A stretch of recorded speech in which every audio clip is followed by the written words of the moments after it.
Welcome to the Ryan Center as we begin the post-game show, and plenty to discuss after an 86-82 win for the University of Rhode Island over Providence College. A thrilling game here at the Ryan Center. Eric Freed, Abu Bakr back here with you courtside, and this was a 14-point lead for Providence at halftime. In the second half, and it may seem funny to talk about it in a game where both teams went over 80 points, but really thought Rhode Island came up with some big stops defensively to turn the tide down the stretch. Yeah, that really wound up being the difference for them. On the defensive end, as well as defensive rebounding. And then they also got on the glass offensively. You saw they were 2 and 3 and 4 players getting on the glass for them, so they came with a lot of second chance opportunities. So the defense and the rebounding really wound up being a difference. They really missed Will Martell and Keith Cothran in that first half. When they came back in the game in the second half, they really began to get the momentum and really began to put the pressure on Providence College on the offensive end as well as the defensive end. Let's show you some of what we're talking about here as we run through the highlights of this game here at the Ryan Center. Meeting number 122 all time, and we expected a lot of this in the early going. Some play above the rim, and we weren't disappointed. Well, we certainly did. We saw a lot of guys, a lot of athletic guys getting up over that rim and playing basketball on the defense as well as the offensive end. Mentioned Keith Cothran did such a tremendous job in the first half, even though he was in foul trouble, and Akeem Richmond came in and made a couple key shots. And as mentioned, Will Martell came in the second half and stabilized things for Rhode Island in the paint, where he was able to score, defend, as well as rebound. Delroy James, of course, did a nice job. But Providence College did a great job against Rhode Island, getting back, being able to score on fast break opportunities.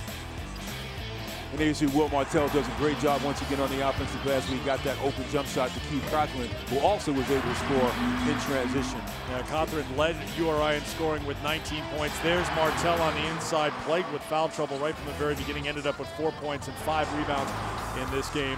And the defense, the steals, the turnovers, 5 steals in all for Rhode Island, 19 turnovers for Providence College. You know, certainly one of the keys that we talked about in this basketball game was the fact that Providence College could not turn the basketball over because URI will feast on that, and they did that. Marshawn Brooks with his only offensive highlight of this basketball game, but that was a huge play for him. And the play before that was Vincent Council doing a great job getting to the basket, just did a tremendous job. And Marquise Jones, of course, taking it easy.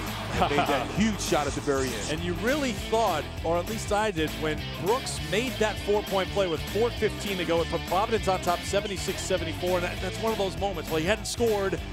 That could be the turning point if Providence could just hold on, and they could not. Rhode Island comes back, and then the big hoop with 26 seconds to go by Jones.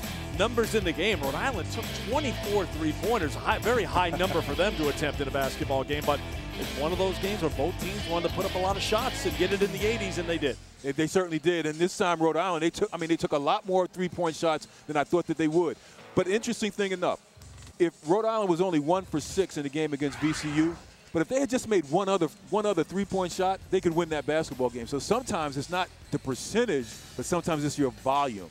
When you get a three-point shot, that's one more than a two-pointer. You do that a few more times during the game, and all of a sudden you get yourself an advantage of 5 or 6 points. So Rhode Island shooting the ball a lot from the outside, but they made it when they made them when they counted. No, in fact, I need a rest. I didn't play 1 minute.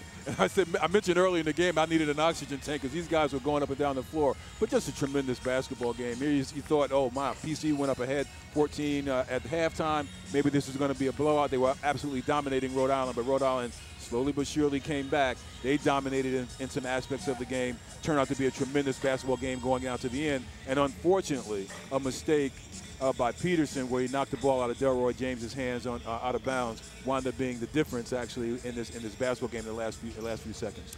Brown is up next for Providence College. It's Quinnipiac for Rhode Island, followed by a game against Northeastern that you'll see right here on Cox Sports on Thursday. That's our next Cox Sports telecast of Runnin' Rams basketball. Our coverage will begin at 7 p.m. as a very tough Northeastern team from the Colonial will be here to take on the University of Rhode Island.